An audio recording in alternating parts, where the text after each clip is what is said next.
On sous-estime, je pense, collectivement, les dangers potentiels des agents conversationnels sur le plan de la santé mentale. C'est des outils qui font maintenant partie du quotidien de presque 1 milliard de personnes à travers la planète. Au Québec, il y a 92% des jeunes de 18 à 24 ans qui les utilisent aussi, ChatGPT en particulier. Puis il y en a le tiers, selon une enquête SOM qui date de cet été, qui utilise ChatGPT pour des conseils de vie, pour recevoir du soutien psychologique. Puis on peut un peu comprendre en période de pénurie de ressources en santé mentale.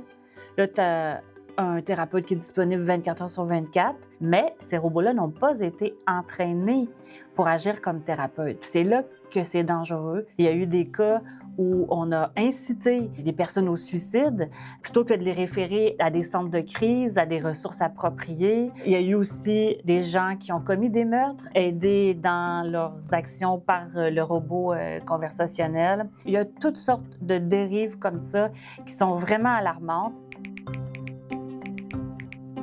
En ce moment, il n'y a pas de diagnostic officiel pour nommer ça, mais les cas s'accumulent, c'est très préoccupant.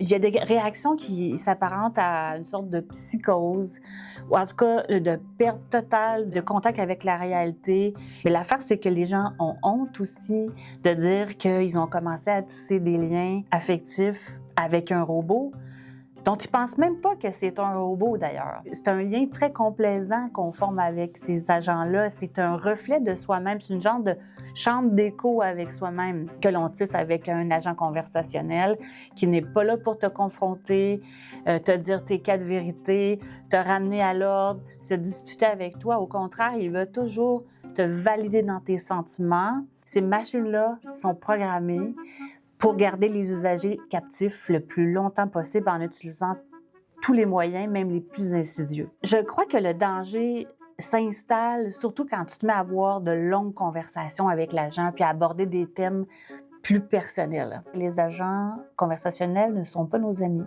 Ce sont des robots, c'est utile, c'est même merveilleux pour accomplir des tâches pour lesquelles ils étaient conçus à la base, soit être des assistants, mais au-delà de ça, des usages thérapeutiques, disons, entreprendre des conversations philosophiques ou existentielles ou se confier. Il faut vraiment éviter ça. C'est dangereux. Si vous traversez des moments difficiles, tous les experts que j'ai interviewés ont été vraiment sans équivoque par rapport à ça. C'est vraiment pas une bonne idée de s'adresser à un agent conversationnel pour tenter de régler ces enjeux. Il vaut mieux se tourner vers des lignes d'aide ou des ressources professionnelles reconnues là, en santé mentale.